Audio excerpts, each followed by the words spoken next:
Greetings, I am Tom Earl. On this week's episode, I interview the epic hosts of Sugarcoat Free Podcast. Check it out. Woo!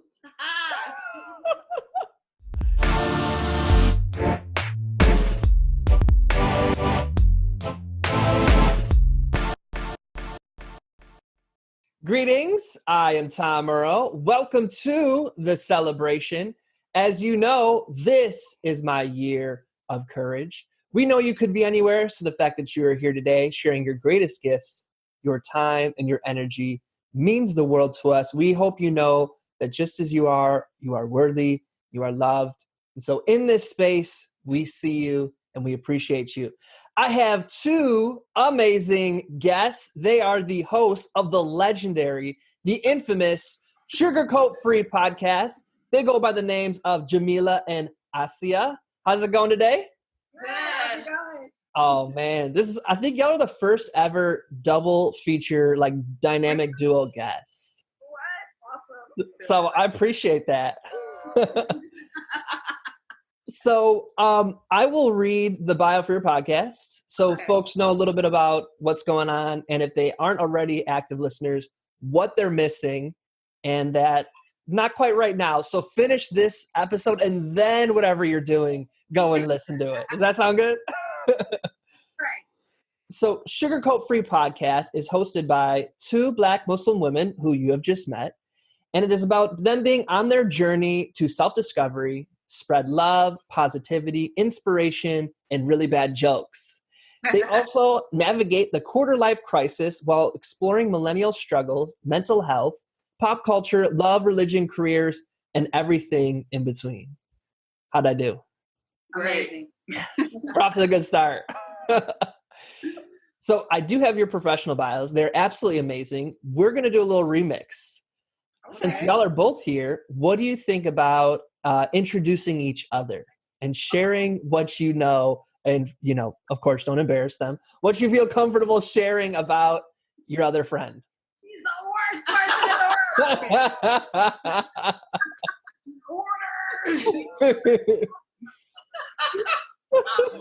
can totally do that. We can do that. Yeah. Go for it. This is Asiya. I like to call her Asiya sometimes. She also goes by Asia. That's actually, Asia was her birth name. Her parents came to Islam, and so her name changed to Asiya. Yes.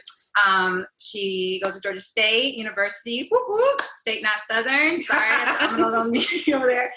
She's studying business. She's into fashion, as well as makeup and lifestyle. And her focus is to share and inspire the youth to pursue the passions that they really want, and also just go for the arts and just help motivate them and inspire them, because that's what she's passionate about. So it's a good look. Yeah. She's all right, Thanks. I guess. Thanks. She's okay. Thanks. That's it. This is Jameela, my best friend. She also went to Georgia State. She graduated in 2015. Wrong. Oh. It's okay. It feels like 2015. 16. You're right. Oh, sorry. It's good. She works for a nonprofit with minorities. Yeah. She's an actress. A great one. Thank you. A screenwriter, and she's going to break some barriers for people of color. I love you so much. Yes. So that's about it. Yeah. That was wonderful. And it's like almost like y'all were reading it because you nailed it. That was exactly what you read down that you said to me. So take us to the origin story. How did y'all meet? What gave life to let's start a podcast? Take us to those moments. Oh, man. Okay. How did we meet? Quran school. Yeah, Quran school. Back way Long back. time ago. I mean, woo. And we had to be like 6 and 7. Yes. Yeah. Long time ago. Long time ago. So that's how we met. But we didn't get really, really close until like a little like high school. High school. I was a senior maybe. She was a junior. Yeah. And then we connected on Twitter. Yeah. Yeah. Our families knew each other too, because we had big families. Everybody in the communities usually know each other from Quran school. So like the mothers knew each other, the cousins knew each other, but we just never like really was, because we were in different parts of Georgia too. I was in the South. She was in God knows where. The boondocks. And then, so yeah, reconnected, Twitter. We ended up becoming roommates in college. That's 2015. Yeah, 2015. That was a great best, worst year of our lives. And so we both always had an interest in the arts and entertainment. And we have had so much built up over time, and we always shared it with each other, like everything that we were experiencing, a lot of our friends were experiencing. We grew up in similar situations. Yeah, we did. And we just really wanted to be a voice and just speak our truth and be like, hey, this is what's going on. And we actually wanted to start a YouTube at first. Yeah, that started YouTube. That didn't happen. So, we was like, what about podcasts? Yep. And we've been talking about podcasts for a year before we actually started putting our work into it. It was, we was slacking around, and one day we was like, we really need to do a podcast. Yeah. Because, I was searching around on Google and Instagram to see any podcast similar to what we want to talk about. I really couldn't find it. Which is true, yeah. Unless we were just like blind and just utilizing social media the best way. But yeah, we didn't really see a lot of Muslimas like us. Like us and look like us, talking about the things that we discuss. A lot of times it was people played safe, or they alhamdulillah, they discuss more things like the Quran, and just the deen wise, and just, we're not saying we're negative, but a different light. We're blunt. We're really, really blunt. Yeah. So we just sat down and we were like, okay, let's do this. We were nervous, but we just were it was trial and error, because our first episode. Oh, Lord. I think we did our first episode like 3 times before we actually finally released it. So yeah, that's it. Yeah. So we just came up, and then we couldn't think of a name for a long time. For a very long time. And then her sister was like, "Why don't you just say Sugarcoat Free?" Yeah. Sugarcoat. I was like, okay, cool. That's what we want, to not sugarcoat. Yeah. So that's it. Yeah. Isn't it the best how like these epic names just come up like in these moments of sudden inspiration? Right. Because she just came out of the blue and said, Sugarcoat Free. I said, wow. Wow. It took us about 2 weeks. Oh my God. We had a list of names. She's like, no, that's not it. That's not it. And she just came out of the blue, Sugarcoat Free. Like, okay. That's the one. Oh yeah, it was crazy. We're going back and forth. No, it's not going to work. Getting angry. No, that's not it. That doesn't mean anything. It was crazy. She's probably going to always hold that against us for the rest of our life. That's okay. She probably will. So how old were you in Quran school that y'all met? How far back we talking? I was about 7, so about almost 21 years ago. Oh my God. Listen, it goes long time. Yeah, but I mean, like I said, we grew up in different areas. Like we only see each other like Jum'ah or during the weekends. The weekends, and the Quran school usually on Sundays and summer. We had summer camp and stuff. So that was about it. So then when that ended, it was just like everybody go their separate ways. Not paying attention. But as we got older, we realized we had a lot of dynamics. We both come from big families. Yeah. We both have about 4 or 5 siblings. A lot of kids in the family. So we related on that, similar interests and, similar struggles, Yeah, we just clicked. Yeah. In the right one ever since. Yeah. So you said that you didn't see people hosting podcasts that are like you, that look like you, that have the same beliefs. Can you break down a little more what you mean by that? Okay. So with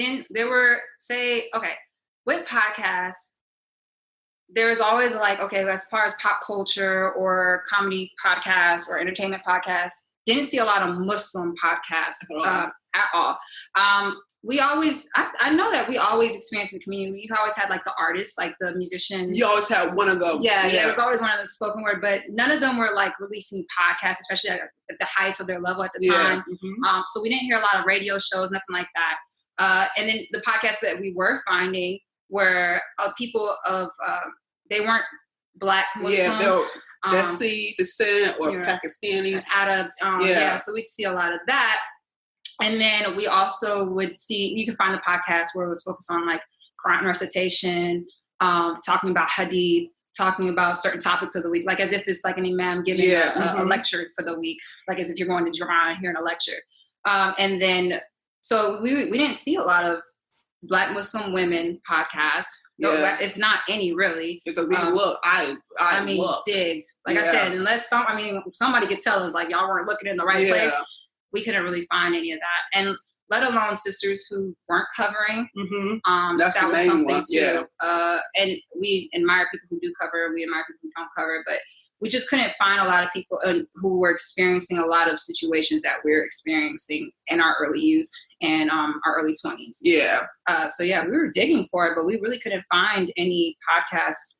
So like we said, Black, Muslim.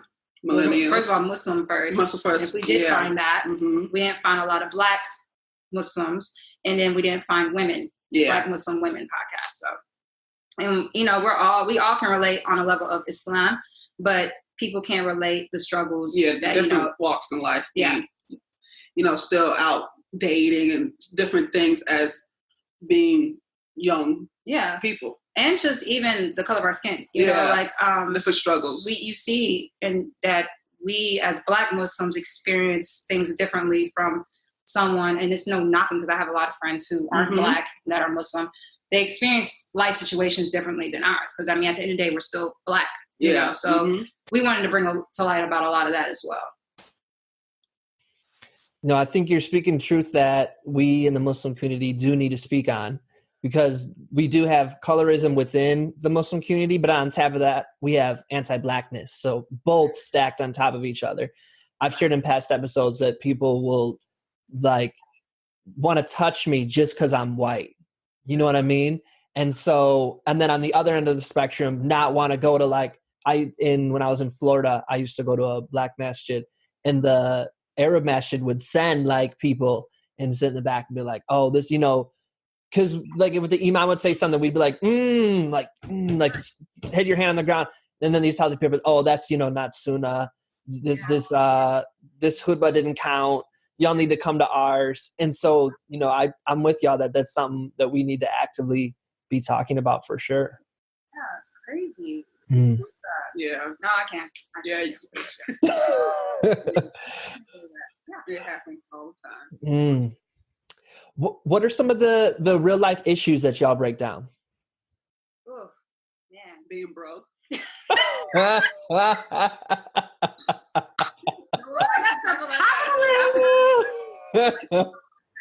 Oh, man, it's just like millennial struggles. Yeah. I mean, you're going through the quarter life crisis. Yes. Well, for us, we're going through the quarter life crisis, so we try to focus on that. And then we try to talk about the stuff when we were 18, 19, 20. I mean, we're still broke. But we know how to handle our money. We know how to handle our money a little bit better. Talking about experience in college, life after college. Heartbreaks. Oh, yeah, heartbreaks. Early heartbreaks. I mean, young love heartbreaks. Stuff that usually Muslim parents don't like to discuss. Which is a big deal. I was engaged at one point. There's a lot of people I was engaged young. So we try to relate to people who were intended young, We also have friends that's married young. Now divorced. Yeah, so we talk on stuff like that, or successful young marriages. Just anything what's happening in society today as well. And it's coming, and we talk about it from a Muslim standpoint. Like we said, we're Black Muslima. My dad converted to Islam. My mother's Somali, so she was born into Islam. But my dad and her parents as well. My parents converted when I was 3. Yeah, they didn't convert till later, in which a lot of people in our community, they came from the Black Panthers or the Nation, they got everything out of the system. They chose this where we were born into it. Which is great. That's great, but they don't understand the same struggles we experience. Yeah, so we discuss all that. Like as you said, heartbreaks, love, taking off the hijab. Yeah, coming out of hijab, peer pressure from everyone around you. Your non-Muslim friends, your Muslim opposite friends. sex. Yeah, so we talk about all that. And what else? So and just like we said, the quarter life crisis, just trying to figure out our lives. What do we want to do? But we still trying to figure it out. Yeah, which a lot of people are trying to figure out. I mean, people are figuring it out at 40. You're like, geez, we're just like, I hope I'm not that person, but it's so true. And just trying to help people listen, we're in the same boat as you.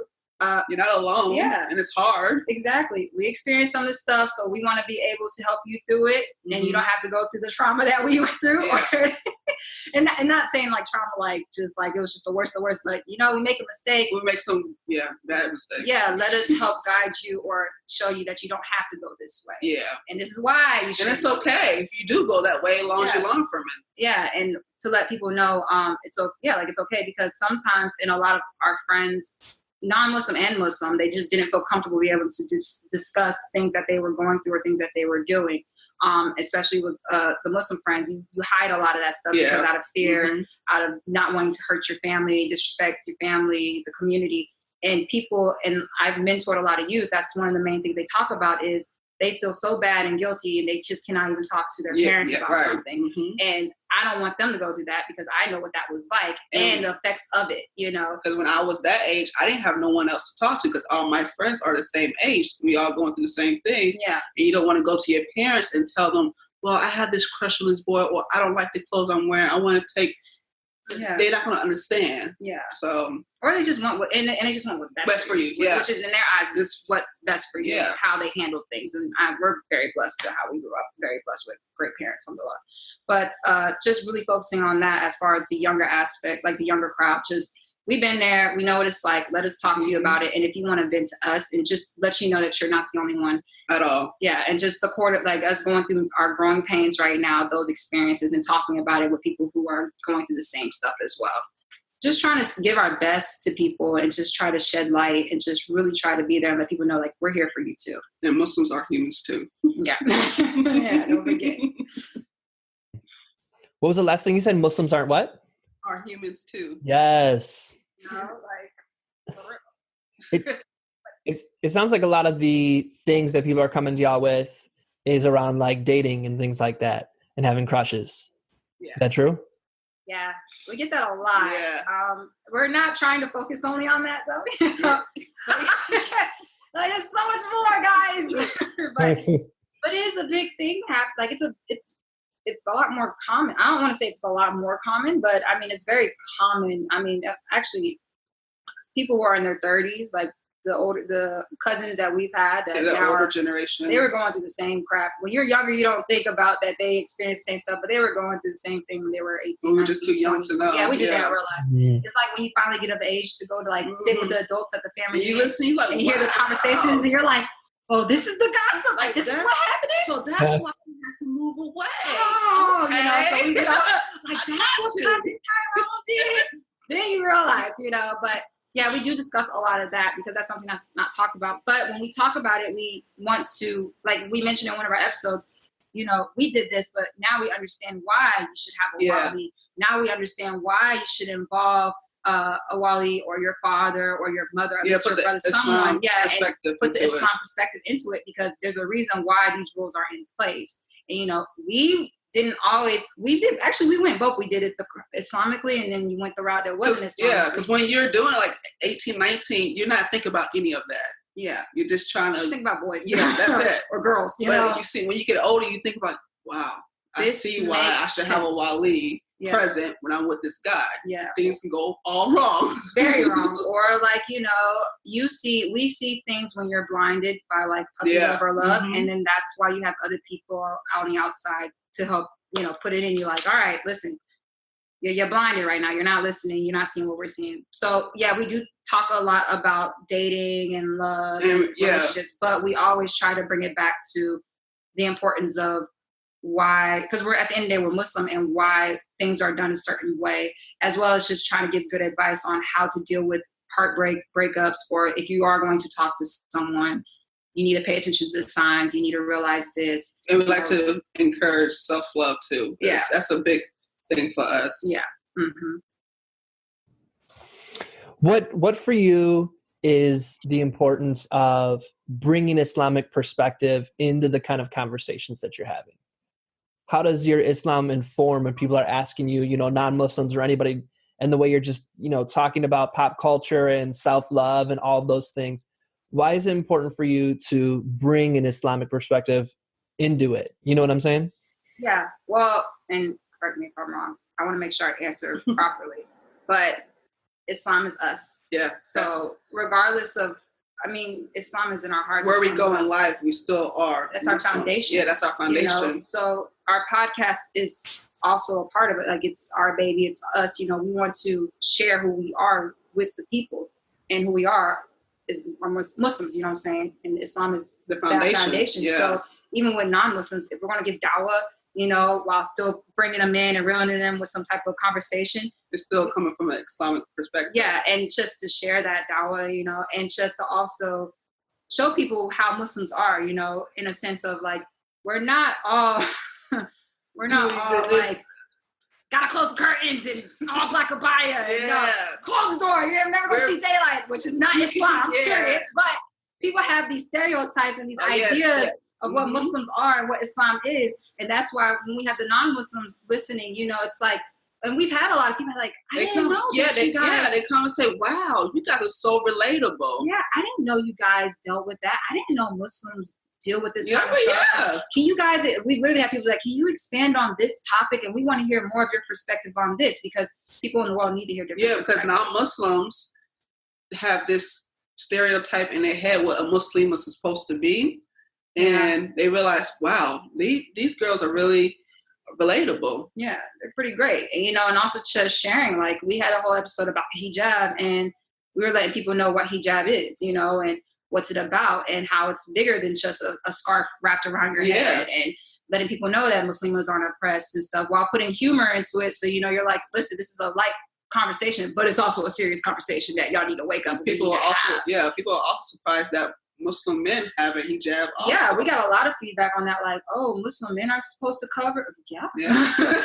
Oh, they're supposed to, you know, like the whole issue with, you see a lot of blame on women as far as, or you see in different cultures. We're oppressed. Oh yeah, we're oppressed. Or if something goes wrong, God forbid, like rape or assault or whatnot, they blame it on the woman. Whereas a lot of people, and they think that, oh, this is how Muslim men are. They're always going to blame the one first, when it's like, really, that's not, or they're like, it's Islam. No, it's not, because if you read the Quran, it says the man is the first one to lower his gaze. The man is the first one to check himself, you know. But people don't know that. So when people were hearing us talk, they're like, oh, man, like, wow, yeah. So that's what we want to do, is we just want to be able to educate people. And I think that was the question, right? Like, we're going You nailed it. Yeah, with the non-Muslims, we just want to put it out there. Like, we still want, our podcast is who we are. We are, yeah. And we're always, even before the podcast, whatever we were doing, whatever I was doing, I know for a fact, somehow it's just natural. My character, how I walk, or the demeanor, you could tell if sometimes, even if I don't wear hijab, they're like, are you Muslim? Like, I get that a lot. So you're Muslim? I'm like, yeah. They're like, you act like a Muslim woman should. I'm like, yeah. Yeah, so. Did that it? No, you nailed it. That happened to me one time. I was at a grocery store, and I shook some guy's hand, and like he wouldn't let go, and I wouldn't let go, and he wouldn't let go. And I'm like, "Are you Muslim?" He's like, "Yep." I'm like, "That's why you won't let go of my hand. You want me the last to let go, huh?" Okay. If it's over, get some blessings.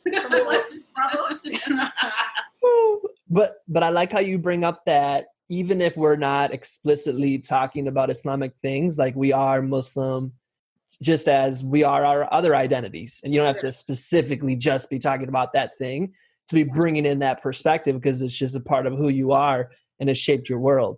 So I appreciate that. We have a guest question from a past guest. She goes by the name of Isoke. Y'all know her? How y'all know her? I met Isoke through school. One year I went to a Muslim private school. So I was in public school my entire life. And then like my junior year, I think it was junior year, I transferred to a Muslim private school. And that's where I met Isoke. Yeah, I met her through the community. Yeah, she was my grade and everything. So that's how I met her. Just known her ever since. Yep. So we all know her. Our past guests have heard that episode. So we all know Isoke and got love for her. She has 2 questions for y'all. Here's the first one. Oh, first of all, she said, yes, so excited y'all are on here. She said, how have your understandings of gender roles as it pertains to women changed since you were in high school? How have our understandings of gender roles changed? That's a good question. since we were in high school. Since we were in high school, I feel dumb. I just went blank. How have they changed? Well, let me say this. Gender roles change. For me, I grew up, my house, although my dad was African American, my house was a Somali household. I have a lot of my side is, I relate a lot to the black side of me as far as the African American side. But my grandma raised the house like a Somali household with iron fist. So we always had gender roles in the house as far as what the women would do and what the men would do. Like my brothers weren't the ones expected to cook and clean, whereas we were the ones who were supposed to clean up their mess, cook, clean. We always had to deal with them being able to go out, and I wasn't able to go out all the time. And so as I got older, as far as I got in high school, I hope I'm answering her question correctly, and I'll probably have to talk to her. As I got older, by the time high school hit, my dad, and I don't blame my mom or anything, it's just how they were raised. My dad made it clear, like, you know, if my sons are going to do this, then my daughter's going to do this as well. Right. And then also by the time I got to high school, I was always athletic. So I was in sports. I was very active in school. And through my life, I got a lot of heat, or my dad would get heat because he'd allow his daughters to play sports. I would wear basketball shorts. I may throw leggings under the basketball shorts, but it was still a problem that I wore shorts. I wore jerseys without the sleeves, but I still had a scarf on, you know, like, so I always, by the time I got to high school, the gender roles didn't really phase me. If we're talking about as far as men and women, and especially in like the Islamic community or the Muslim community, by the time I got to high school, it was a lot more different for me. I had a lot more freedom in a sense by the time I was in high school. My parents were pretty good with where I was at. And it was just it was equal a lot of times for my house. Outside of that, I was noticing, you don't realize when you're a kid growing up how really the dynamics of society is with women and men. But by the time I got to college, that's when I really started seeing, like, when I got into the workforce and how women's pay was like this, or how hard it was for me to get the job over this guy, and speaking to mentors and stuff, that's when I really started seeing the change. And what was the rest of the question again? Has changed since high school. Has changed since high school. I just answered. I mean, I really didn't have. I mean, now I'm more knowledgeable as a woman now, and I'm taking more of a stance for women empowerment. Yeah. So, but I always had it where I was always empowered by high school. I was always good to go. My dad treated us equally, and they always taught me, like, you don't take no mess, you know. And I'd stand right next to the guys if I needed to stand next to the guys, Muslim, non-Muslim. And even though he used to get heat for it, I mean, it put us in a better position as well. For me, it was different. For the first couple years of my life, my mom was a housewife. So she did all the cooking and cleaning. My dad went to work. And she's a woman from the South. Make sure the house is clean, hot meal. So I was raised that's what you're supposed to do as women. The man make the money. Growing up, now I see it. My brothers are allowed to do more things that I wasn't allowed to do. And they said boys will be boys versus girls need to be in the house at a certain time and stay out of trouble, you know. So now that I see it, I think everything should be equal. Yeah. And it should be equal all around. Across the board. Yeah. So I didn't think that was fair growing up then. So I felt like that was very male chauvinistic in a way. And then as I got older, my mom told me, you know, she empowered me as a woman.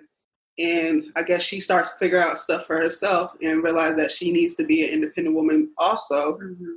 So, you know, that's how I feel. So now it's just like, I know, like, you know, now, and when I have children and you have children, it's like things. If I have a boy and a girl, whatever rules for one child, that's going to be the same rule for the other child. Yeah. And I mean, and also just like, I keep the Islamic perspective, like the man is the provider. You know, he provides the shelter, the food, the clothing, and whatnot. I don't have a problem with helping, you know, I still keep the principles of, you know, Islam and our rights and the man's rights. That's still what I keep in my mind. That's the main focus and foundation. So I base off of that. But I also know because Islam's not going to allow you to take mess. We're not oppressed. So, of course, I know whatever's laid out is good for me, But I also know I'm not putting up with no bull. Yeah, at all. BS as well. Like, no, we're not doing that, especially because of our experiences growing up. And we know I'm not going to have a daughter who's going to be treated like this because I didn't like how I was being treated with this. Because a lot of people like to think woman's supposed to be in the house, but in the Quran it says if your wife cooks for you, that's a blessing. Her main focus is raising the children and teaching the children because she's the first teacher. Yeah. She's not made to cook and clean and be your house slave. Yeah. So women are bosses. Hope that answered Isoke's question. If not, let me know, sis. Yes, sir. Yeah. No, I think y'all nailed it. And I love what you said at the end. Women are bosses. Totally agreed. And kind of going off of what you were saying too, how a lot of times mothers are the first teachers. That leads into Isoke's second question, which is what are your thoughts on Islamic rules being more strict on women having to marry Muslim men versus Muslim men can marry Jewish or Christian women?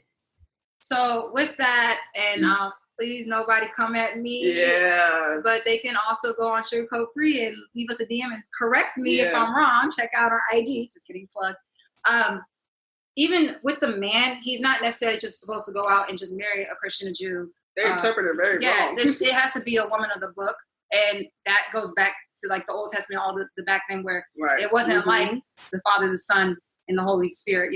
It's not three. It was a different type of Christian back then. So now today, men are just taking that and running with it. Yeah, they don't even look what's in the Quran what it says. They just say, well, I can marry a non-Muslim. But she's not, and it's like, no, she's not actually someone of the book. No. Because now it's interpreted differently and so much has changed within Christianity and, with the religions that it doesn't apply to what was revealed and taught.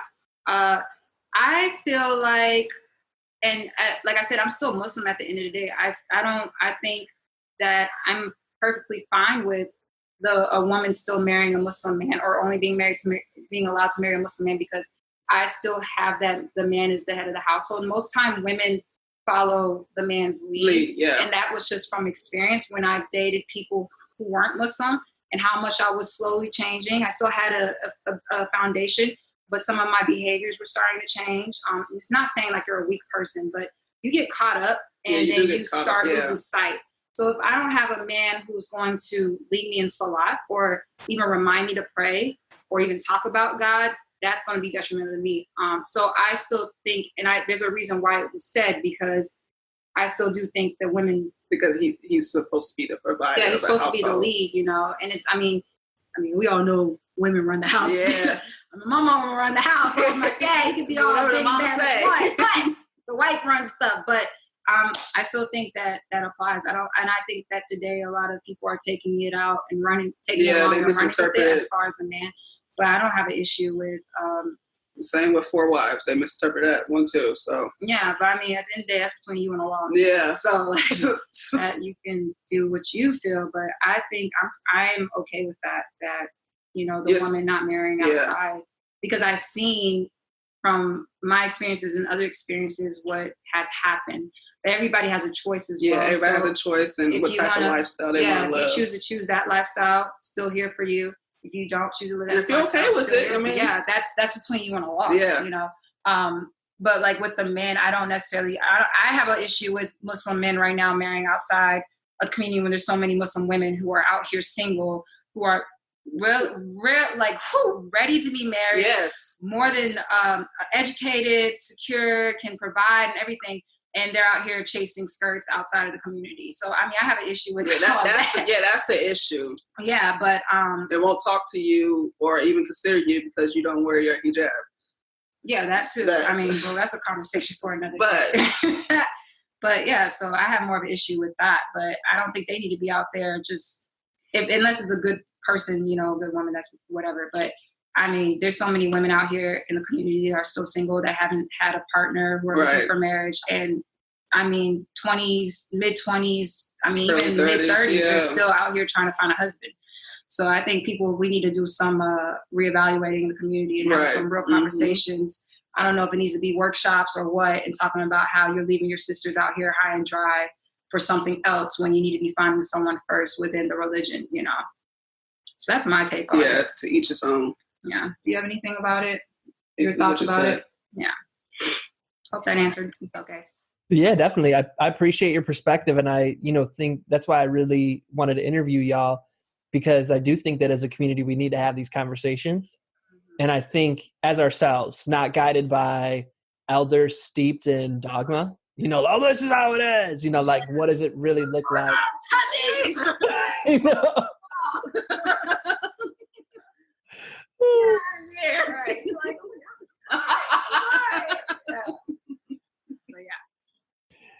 My experience is, that I think that you have people who are Muslim that are assholes and do nothing to do with Islam. And you have Christians who are more Muslim than Muslims, and vice versa. Yeah. So for me, what I'm always looking for and encouraging both women, men, and people who identify as something different, that like it's the values, really, like the underlying values and morals. And, sometimes, like I always say, there's never a good day to fast. Like, oh, I got nothing going on. Oh, well, then if the day's going to go by slow, I'm super busy. Oh, I'm too busy to fast. And, my partner's Christian, but she's always telling me, you got to fast. You got to fast. And then. Reminds you, yeah. Mm-hmm. So I think, like, for me, go ahead. I'll say, because that goes back to what I was saying. Like, I've dated people, like, they weren't reminding me. You know what I'm saying? I have their lifestyle. Yeah, I have more non-Muslim friends, my girlfriends, close friends, that will remind me to make salat, that will remind me about that will participate and, will call you and say, hey, wake up, time to eat some more. Grown women, like, but they've been rocking with you, so they'll remind you. But there's a lot of people who aren't practicing by the book. And these are Muslims. Muslims and non-Muslims. Like a Muslim man, you're not practicing. How are you going to marry a non-Muslim woman? How's that going to work for you? What if she doesn't remind you, or vice versa? So that's just one of the things too. Like, if no one's going to help each other remember God, then it's not going to work. If it's not going to say it's not going to work. If you want that foundation of religion as the base of everything, but either you don't remind each other, or one partner is not about it and you are, that can cause issues. That'll cause a lot of issues. Like you said, it's all about your morals. Yeah. And if you have great morals, it's just like I thought it. Yeah. Yeah. Then I find it transcends religion. Like can y'all hear me?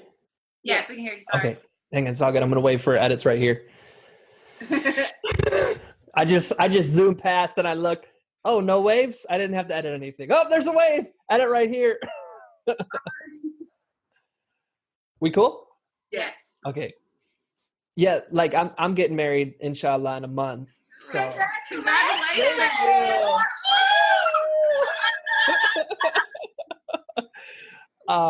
So we've been going through like all the different, counselings that you should do before you get married. Yes. And so she's Christian. And so we were talking a lot about what does it mean to be different religions? Yes. And so this is kind of one thing we came to, is that it's the underlying values underneath. Right. And because we both believe in like the community of religion, and neither of us think I'm right, you're wrong. You know what I mean? That it's like we both believe there's a God, and I just believe in one extra prophet than you do.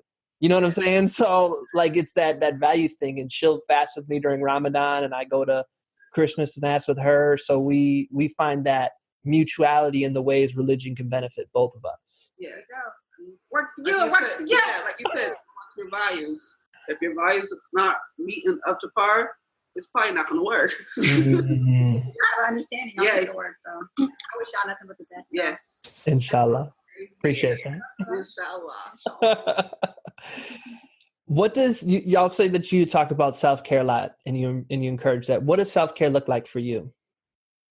For me, it's more, of course, I love my, looking good on the outside.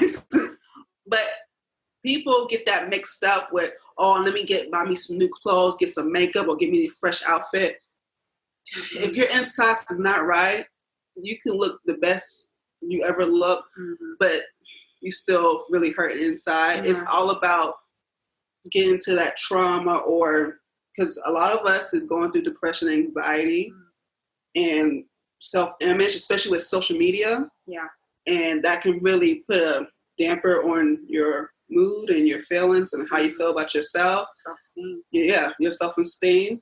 And so we all about looking into ourselves, seeing how we can improve ourselves, not just to be in a relationship or just for yourself. Because if you don't love yourself, yeah. Are you going to share your love? Yeah, you can't share your love if you don't love yourself. Yeah. So it's more than your image. It's about what's going on in the inside. Right. What it means to me and what I do, like I said, I don't really necessarily focus on the outer. I do things where I dedicate time to myself for a day. I get off of social media. I meditate. I take care of my body physically as far as drinking water. I work out. I pray a lot. I dicker a lot. I take myself out of bad, toxic situations, because the self-care process. It's a lifetime process. Yeah, it's always going to be a lifetime. You're never going to be 100% happy. Yeah. You're never going to be 100% happy. Yeah, I do a lot of writing. Because you were asking, what do we do, right? Sorry. What do you do for self-care? Yeah, that's what the question was. Yes. Yeah, a lot of writing. I take care of my body. Like I said, health-wise. I battle with depression heavy, so I find exercises that will allow me to calm down with my anxiety too. Right. If I'm feeling stressed at work, I take a day off. Yeah. I really just try to look out for myself. I don't want to say be selfish, but I really try to protect my emotions and my feelings. Like I said, I am known to delete my social media all the time. Like I delete Instagram like probably 5-10 times in a month, and she hates it. But I know I need to take away from that. I do a lot of, I read a lot of affirmations. I read a lot of self-care books.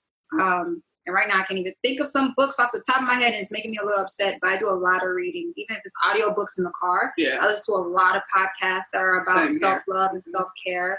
And those are just a few things. But the biggest thing is I really do pray. If I'm feeling defeated about something, I pray about it. If I feel like someone's hurt me, I pray that I soften my heart for them. And one of the biggest things I tell even my sisters and my friends, whenever you're feeling self-doubt, look in the mirror every morning and compliment yourself, whether it's your physical, your intelligent, call yourself intelligent, tell yourself you're beautiful, ambitious, and, talk about all the accomplishments that you've made in the past year. So that's some of the few things, it's not always like Asiya said, just go pamper yourself, like get your nails done. That's great too, but yeah, I mean, that's lovely. I like to get my hair done and look good, but it's really about how do you treat your mind and your emotions. How you treat yourself. Yeah, we're really big on that because we've both struggled with that for a very long time, and we still struggle. We're still struggling. It's going to be probably a lifelong struggle. Yeah, I had a mental breakdown like the other day. So I tell myself, because I don't like to get in my thoughts, I tell myself it's okay to cry. Mm-hmm. Cry. And, and therapy is great. Yeah. If you I'm a big advocate for that. It works. Therapy doesn't mean that you're crazy. You could be perfectly fine, but everybody should go talk to a therapist. Yeah. And if you're in college, because even when I was in college, they have that on campus. You can go find somewhere because you get that. I mean, you pay for it. It's tuition. Yes. I've started back in college. I used to go on campus and go somewhere and talk it out. Because especially for college students, they're always stressed out. You're really trying to find your identity. It's a new milestone in your life. You're on your own. Yeah. So those are a few things. Yeah. It's a long, hard talk to your journey. family too. Yeah, it's a difficult journey. Yeah, it's very difficult. That's powerful. I appreciate that. And I know people, hopefully y'all are taking notes because y'all dropped some gems of actual practical ways we can all in our life embrace self-care. We live in a country where I don't know what it is, like a third of Americans don't use their vacation days. So even you just saying, like, if you're stressed, take a day off. Like, that's powerful. Yes. So I appreciate it. I took off Thursday and Friday of this past week. I was like, I can't do it. And I just you need a mental break. You need a mental day. Some days you wake up, I just can't do it because I don't want to get to work with a negative attitude and then snap off on someone for no reason. Yeah. So I best to stay myself at home. Yeah, exactly. And figure out what's going on with me. Yeah. And it's okay some days. If you wake up in a dump, it's okay to sleep and then wake up and say, all right, this is what we need to do. I can't go back in the past. This is what we need to do right now. Yeah, let's move forward. Especially in a capitalist society where we're taught since birth that your measurement of your worth is what you do to contribute towards like a money-making machine. Right. So, you know, removing yourself by taking the day off is like the ultimate no-no. Yeah, right. So it's like, that's why they say self-care is revolutionary, because it really is putting yourself above furthering, you know, this money machine. It's badass. It's okay to be selfish sometimes. It's really okay. If y'all don't mind, if I could ask you to put on your entrepreneur hat, I'm curious kind of the behind the scenes. You know, first of all, y'all just have such a natural flow together. Do you ever sit down and talk about, like, you know, when I facilitate or partner with somebody, I talk about, oh, did I feel like I spoke too much? Or how can I support you? Or do you ever have any conversations where you debrief with each other? Yes. So obviously she's a talker. I like her. She likes to talk, and that's great because I'm not a talker. I've always been like that since I was a little kid. You know, I'm shy. But I feel like when we're together and we're thinking about brainstorming things, we're very creative with each other. Yeah. And when some of the stuff, like when we were, like we said, we had to redo the first episode several times because when we first recorded, it didn't sound natural at all. It didn't sound natural. It sounded forced, but I was always talking. I was like the main one talking. You weren't hearing enough of Asiya. And so we have to, like, sometimes we would have to talk to each other. Like, I'll quiet down, wait for her to speak. If she didn't speak, we just keep practicing it. And we would have those conversations like, okay, clearly I like to run my mouth. Yes. I need you to run your mouth more. Or we notice that we talk over each other sometimes, and you can hear it like in the first episodes and it's so hard to edit that part. Yeah. It's so hard, you know? So we would have to talk about that. And like Asiya said, we're creative, and we both found roles within the podcast that we do. Like I do a lot more of the content. I create more of the posts and whatnot. Asiya is great at the editing, so she'll go in. So when we're done recording, she's usually we'll edit together, we'll piece out, and then boom, I let her do her thing. She knows how to post. She knows how to edit the podcast. She knows how to sync them into all the RSS feeds. Yes. And I'm over here. I'll be like, okay, I'll create content for a week. One of us can just post every other week. That person will take over the posting. We'll go back and read. You know, I'm usually the one who's writing captions. Right. But I'm more of a writer. That was always my strength. And then Asiya was just, she's quick to learn about certain things. But she's interested in audio and stuff. She's going to go ahead and take care of that. So yeah, we play certain roles. So we don't ever clash. And when it comes to like creating like our YouTube videos and stuff like that, we sit down or we just call each other and we just, you know, base it off. We just feed off each other. Yeah, I think one of the biggest things that we realized was people have their roles within a business, especially when you have partnerships.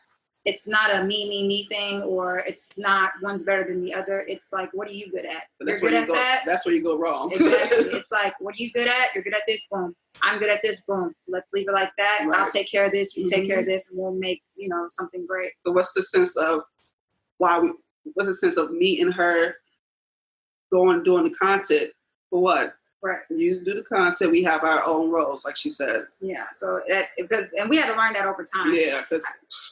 Yeah, when we first get together, I said we rarely argue and clash. Yeah. That's another thing. We never, out of all the years we've been friends, we've probably had like one argument. Yeah. And they're usually stupid arguments. You know? But we also know that, hey, if we have something we got a deadline on, we need to put it out there. Let's put our thinking caps on, set whatever aside. So you do this, I do that, and then boom, there you go. Yeah. So that's how it works for us. What's your, if you don't mind me asking, what's your editing process? Like, what program do you use? And it's just audio, right? You're not doing video? Not yet. We're going to start videos. We're going to start videos soon. Just got our lights. Right now we use GarageBand. GarageBand? That was a tricky look. We still getting used to it, but that was a tricky little thing. We really didn't want to use GarageBand after all the struggles we had.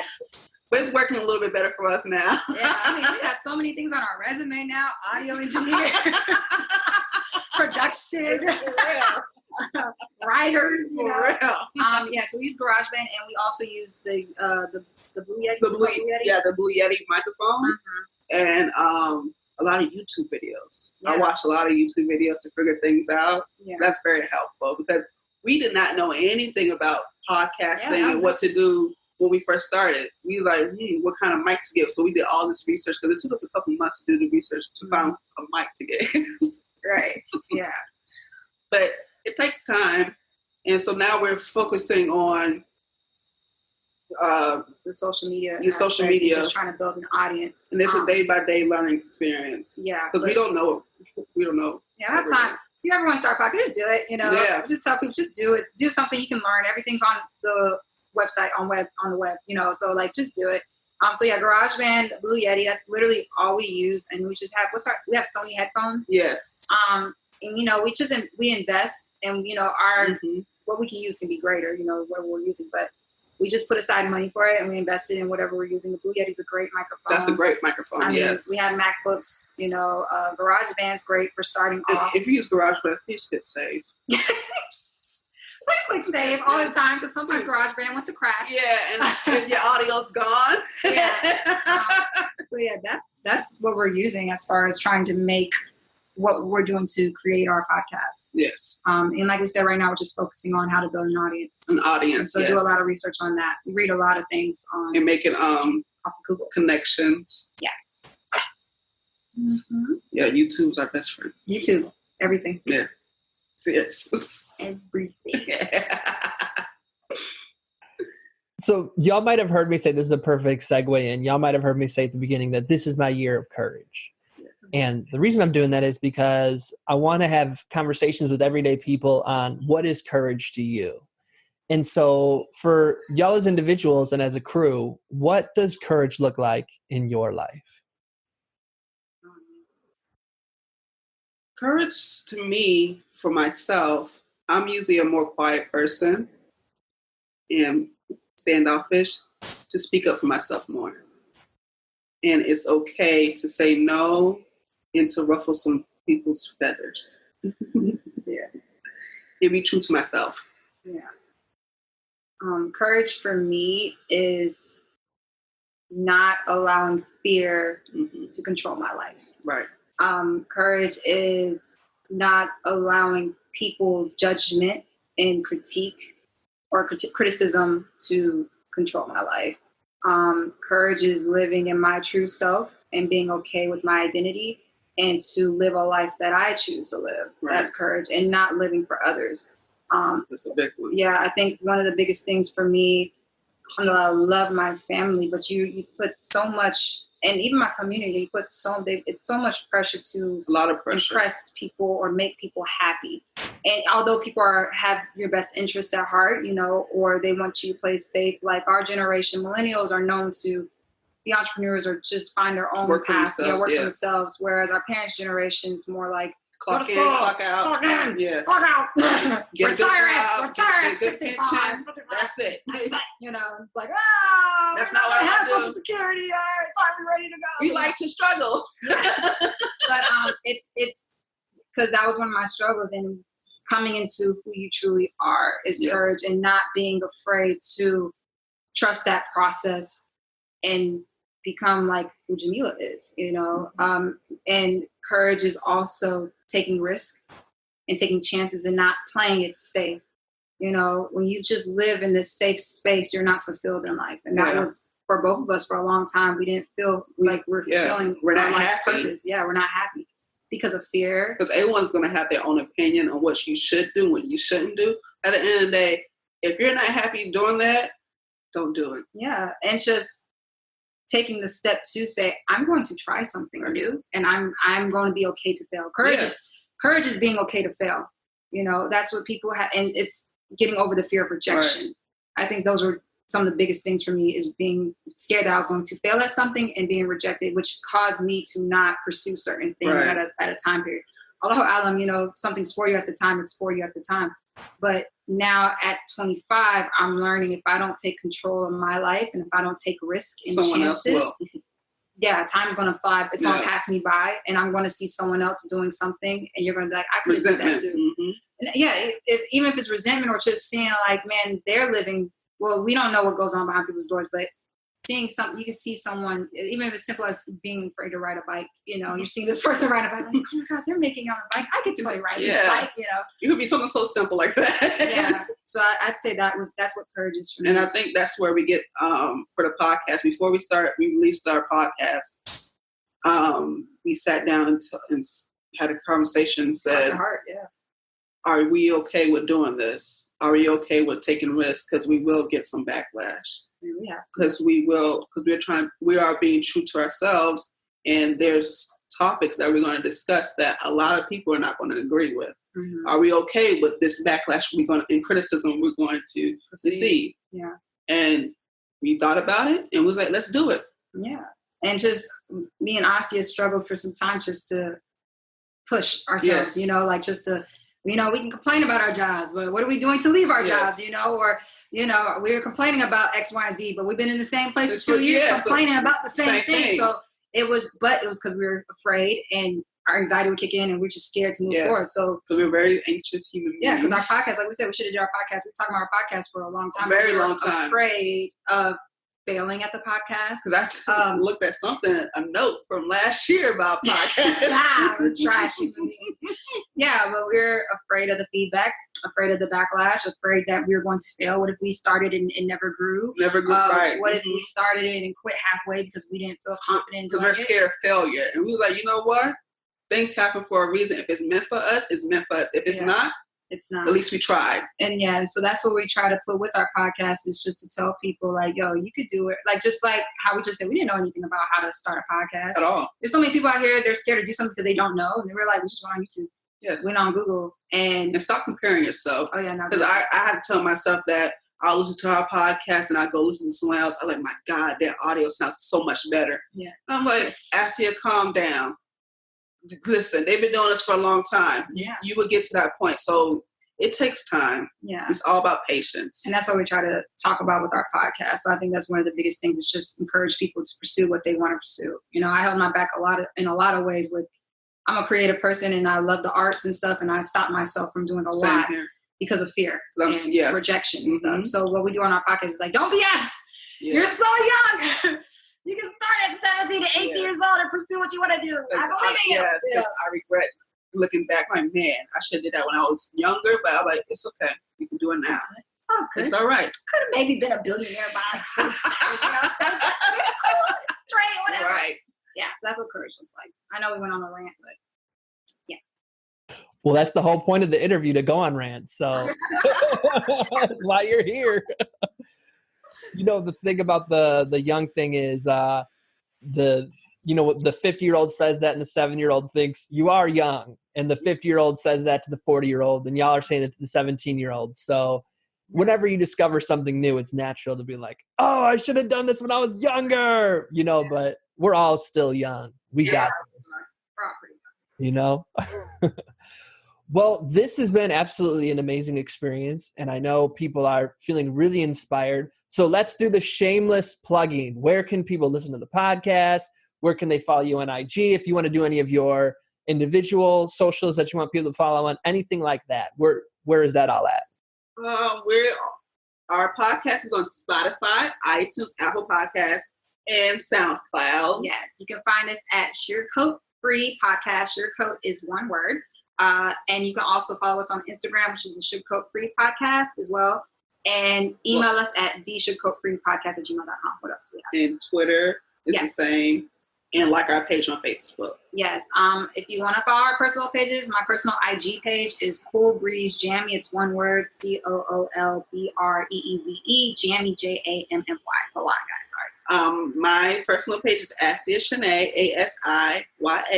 ASIYA all the same word. Yeah. So. And for those who are on the go, if you weren't able to write all of that down, all the show notes with every link mentioned is at tomrell.com/sugarcoatfree. tomrell.com/sugarcoatfree. If you want all the links, third time's the charm. Sugarcoat Free, we will have the individual links and all the ones y'all just mentioned. Is there anything else you want to speak into the space before I ask you my last question of the evening? This is amazing. This is very amazing. I didn't know time flew like this. Like, a really great time. So thank you. Yeah. Yeah, we really do appreciate All my nerves went out the window. I was really nervous at first, but it's first time for everything. Yeah, so this is great. Great experience. Great experience. Great conversation. Well, I'm glad to hear that. Same here for me. The perspective that y'all brought is very appreciated, and I know people are resonating with it. So once again, want to encourage y'all, listen to the podcast. I saw one of the most recent ones. This will be so for y'all listening to this a couple weeks ago. Something like, you just broke up and they got married 6 weeks later, something like that. Which is so real for Muslims. We're quick to get married. God, yes. It's like 6 months for Sunnah. That's it. All right, good. We're good to go. Yeah. So check us out, guys. We talk a lot about it. So if you're looking for fresh conversations that are sugarcoat free from an amazing perspective, please check them out. And at the very least, go and like the page, send them an IG message saying y'all are amazing. Share the love for the love they just shared with y'all. Most definitely. So last question of the evening is, what is your invitation to the folks listening? What is your invitation for them to do, to be, to consider, to think about, to go for? What is your invitation?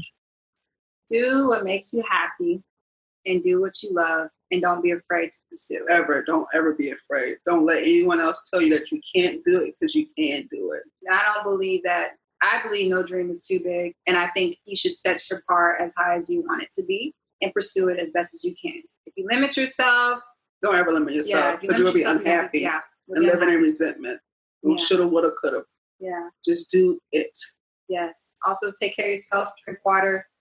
Meditate. Mind your business. And mind your business. Mind your business, and you'll be great. You'll be doing good in life. And just don't be afraid to take chances. Yes, that's the main thing. Don't be afraid. We're all human. We all make mistakes. That's why we're here. And trust the process. Yes, because it's a process. Everybody has some type of talent or something you're good at. So just find it and hone in on it. It's going to be all right. Yeah. And mind your business, like you said. That's it. Well said, y'all. I appreciate that. And we'll put some music to that. And that's going to be some people's alarms to wake up to. All right. Some hard beats to like wake you up. You know what I'm saying? Dirty South. Yeah. That's helpful, because I was thinking, something gentle like some piano to wake up to. But hey, we can wake up to. Wake up! That's how, gentle works too. Yeah, gentle works too. No, but now I know. When I put the music behind that clip, I now know the kind of music you envision. So that's helpful. ATL. At ATL. Well, thank you once again, y'all. Really appreciate it. It means the world to me. So thank you so much. Thank you for having us. Yes, thank you so much. Amazing. Congratulations again. Congratulations on your marriage. Woo! Getting closer. And wish y'all nothing but the best and many, many, many years of happiness and love. Inshallah. Inshallah. And may Allah bless y'all's union.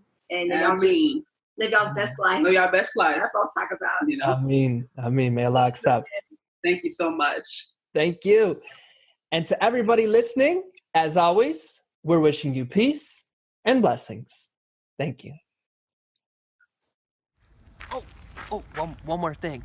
I'd love to continue the conversation. Feel free to join me at tomearl.com/join. Subscribe below, or let's connect on social media. Tom Earl Artist. Thanks again for watching.